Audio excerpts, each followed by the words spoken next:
हमारा अगला अध्याय है समय और दूरी। समय और दूरी। समय और दूरी क्या है कि हमारा एक मेन फॉर्मूला होता है चाल बराबर दूरी बट्टा समय। तो अब बहुत सारे मतलब ऐसे प्रश्न आते हैं कि इतनी दूर चला, इतने किलोमीटर प्रति घंटा की रफ्तार से चला है, कितना मतलब दूरी तय की है, या फिर कितना समय लगा। ये ऐसे बहुत सारे प्रश्न आते हैं। तो उनके लिए एक चीज़ अपने को ध्यान रखनी है, किसी भी प्रश्न के अंदर दो चीज़ें दी हो। कौन कौन सी? चाल, समय और दूरी। तो इनमें से कोई भी दो चीज़ दे दी, ये दो दे दी तो ये निकाल सकते हैं। अगर ये दो दे दी तो ये निकाल सकते हैं। अगर ये दो दे दी तो ये निकाल सकते हैं। मतलब अपने पास इन तीनों में से कोई एक चीज़ की कमी हो तो भी हम एक दूसरे को निकाल सकते हैं। जैसे कि हमारे पास चाल है और समय है, तो अपन दूरी कैसे निकालेंगे? तो दूरी निकालने के लिए क्या करेंगे कि ये समय इधर क्या है, भाग में है, तो उधर गया तो क्या हो जाएगा, गुणा में। तो क्या हो जाएगा, चाल गुणा में समय।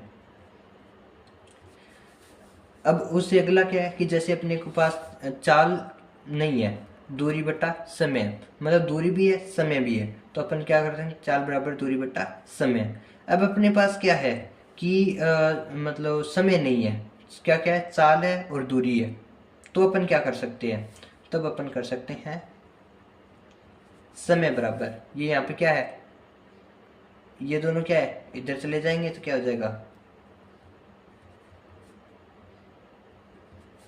दूरी। ठीक है। तो इस तरीके से अपन क्या है कि अपन सूत्र को घुमा सकते हैं। अब इसका मात्रक निकालना हो तो मात्रक दूरी को किस में नापते हैं, किलोमीटर में या फिर मीटर में। तो दूरी को जैसे मैंने किलोमीटर में नापा है, तो अपन मैंने किलोमीटर, समय को किस में नापना है, घंटा में, यानी हावर, किलोमीटर प्रति घंटा। अब उसी प्रकार दूरी का देखना हो तो चाल को किस में नापते हैं, किलोमीटर प्रति घंटा, किलोमीटर प्रति घंटा। और समय को किस में नापते हैं, घंटा में। तो ये घंटा क्या है कि इससे जाएगा, कट जाएगा, और फिर क्या बचा, किलोमीटर। दूरी को किस में नापते हैं, किलोमीटर में। उसी तरह अपन क्या मात्रक भी निकाल सकते हैं। तो अपना क्या है कि जैसे यहाँ से बिंदु ए है, यहाँ से यहाँ तक गए, ये है बिंदु बी। तो जब दूरी स्थिर हो, क्या हो, दूरी स्थिर हो।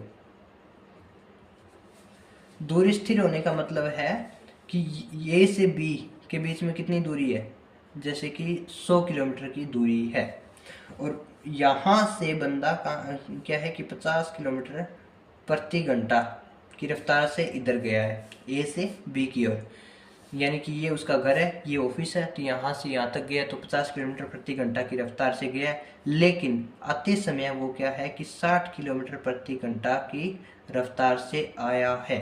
तो इसमें परिवर्तित क्या हुआ है, चाल, जो चाल है वो परिवर्तित हुई है।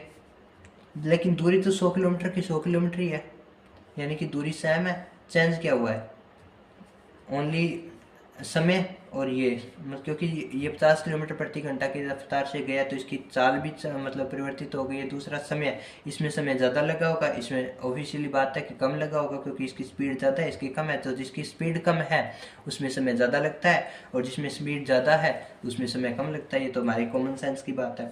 तो इस परिस्थिति में अपन क्या कर सकते हैं कि जो चाल होती है, चाल चाल को अपन गति भी बोलते हैं।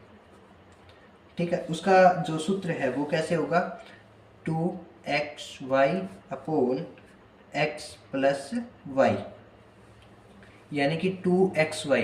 xy क्या है, xy है, x तो होती है कि ये वाली चाल, और ये मतलब ये वाली चाल, और ये वाली चाल, ये y हो गई, x और y।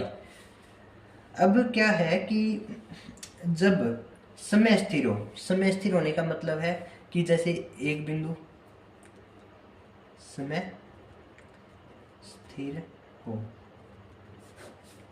समय स्थिर होने का मतलब तो ये हो गया कि जैसे ये उसका घर है किसी बंदे का, और यहाँ से यहाँ तक है 100 मीटर का रास्ता, किसका, दुकान का। और यहाँ से यहाँ तक है विद्यालय का, जो कितना है 200 मीटर का है। मतलब दूरी अलग अलग हो गई, ये 100 मीटर है, ये 200 मीटर है, लेकिन समय क्या लगा है, बराबर लगा है कि इसके अंदर भी मतलब 5 मिनट लगी है जाने में और इसमें भी 5 मिनट लगी है। अब लगी कैसे होगी 5 मिनट, क्योंकि ऐसा तो है नहीं कि 100 मीटर चला है वो 5 मिनट में और ये ऐसे। तो इसके अंदर क्या हुआ है कि यहाँ पर तो गया गया पैदल गया है, और यहाँ पर किससे गया है, साइकिल से गया है। तो साइकिल से जब विद्यालय, घर से विद्यालय गया है तो 5 मिनट लगी है, और घर से दुकान पैदल गया तो 5 मिनट लगी है, लेकिन दूरी दोनों की अलग अलग है। तो उस स्थिति में क्या होता है कि समय हमारा सेम है, तो उस समय अपना जो मतलब सूत्र होगा उसका क्या रहेगा कि चाल बराबर x plus Y upon two, यानी कि x plus Y upon two. अब x और y क्या है, x और y है चाल की चाल, मतलब जो दूरी है, जैसे कि 100 मीटर हो गई प्लस ये 200 मीटर हो गई, अब भाग में 2 हो गया। तो ये सारी चीज़ें क्या हो गया कि ये अपनी चाल निकलेगी इससे। अब क्या है कि अपने जो बेसिक फॉर्मूला है वो ये है, चाल बराबर दूरी बटा समय।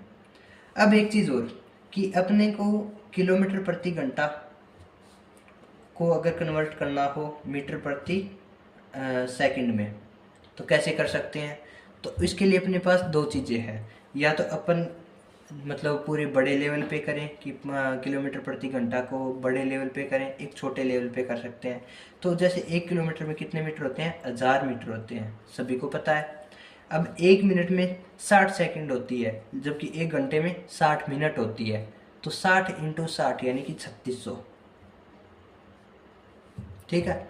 तो अब अपन या तो मतलब जैसे किलोमीटर प्रति घंटा को अगर मीटर प्रति सेकंड में है तो उनको 1000 बटा 3600 से गुणा करें, या फिर अपने पास दूसरा ऑप्शन होता है कि इसको इजी वे में सॉल्व कर ले, इजी वे में सॉल्व कर ले। तो क्या होगा कि अपना रहेगा 5/18, काटेंगे तो 5/18 आएगा। तो अपने को क्या है कि इजी फॉर्मूला बन गया कि 5/18 से अपन गुणा कर देंगे तो अपना मीटर प्रति सेकंड में आ जाएगा। दूसरा ये है कि मीटर प्रति सेकंड में दिया हो तो अपने को क्या करना है, किलोमीटर प्रति घंटा में बदलना है। तो क्या करना है, फिर उसका उल्टा कर देना है, यानी 18/5 में गुणा कर देना है। क्योंकि अपने को क्या है कि 1 किलोमीटर में कितने मीटर होते हैं, 1 मीटर में कितने किलोमीटर होते हैं, ऐसा करके अपना मतलब निकालेंगे तो 18/5 आएगा। अब फिर क्या है कि अपन एक जो प्रश्न है वो सोल्व करके देखते हैं अपना हो पाता है कि नहीं हो पाता है। कि एक व्यक्ति है जो 40 किलोमीटर प्रति घंटे की रफ्तार से ए से बी पॉइंट की तरफ गया है, यानी कि ये ए पॉइंट है, ये बी पॉइंट है। वो क्या है कि 40 किलोमीटर प्रति घंटा की रफ्तार से गया है। ठीक है, किलोमीटर प्रति घंटा की रफ्तार से गया है। अब वो क्या है कि मतलब वापस जब आया तब उसकी स्पीड क्या थी, 60 किलोमीटर प्रति घंटा रफ्तार थी। अब वो क्या बोलता है कि उसकी औसत गति क्या होगी, मतलब उसकी चाल क्या होगी। गति और चाल एक ही है, मैंने जैसे कि आपको बताया, चाल बराबर दूरी बटा समय।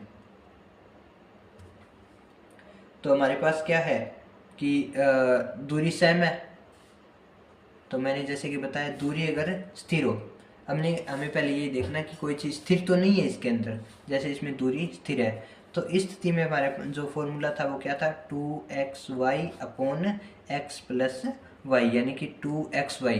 पहले इनको गुणा करना है, ये कितने हैं, 2 है, एक मतलब पहले गया फिर वापस आया है, तो पहले गया फिर वापस आया, 1 और 2, 2 बार गति हो गई इसकी। अब ये क्या है, दोनों को गुणा करना है, फिर नीचे भाग में लगाना है, दोनों को प्लस कर देना है। तो जैसे 2 इंटू 40 इंटू 60 अपॉन कितना आ गया, 40 प्लस 60 इज इक्वल टू 6 चौका 24, 24 दूनी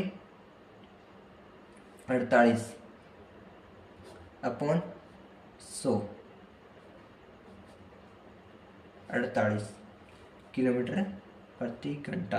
अगर मैं बोलूँ कि 48 किलोमीटर प्रति घंटा है, इसको मीटर प्रति सेकंड में करो, तो 48 इंटू मीटर प्रति सेकंड में करने के लिए मैंने जैसे कि आपको बताया 18 5/18, ठीक है। तो इससे अपन गुणा करेंगे तो क्या हो जाएगा, अपना मीटर प्रति सेकंड में आ जाएगा, ठीक है। फिर ऐसे अपना अगला सवाल है,